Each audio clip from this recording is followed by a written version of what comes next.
In a small coastal town, a team deploys adaptive micro-surveys to gauge teacher burnout after a devastating flood.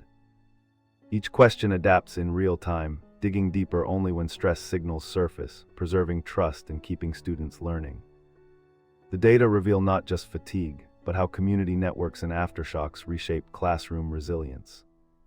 A multilingual interface invites teachers to share feelings without stigma, while privacy safeguards explain how insights are used. Results guide targeted support, turning a traumatic event into a catalyst for lasting well-being across classrooms. This approach shows psychology as a partner in community renewal.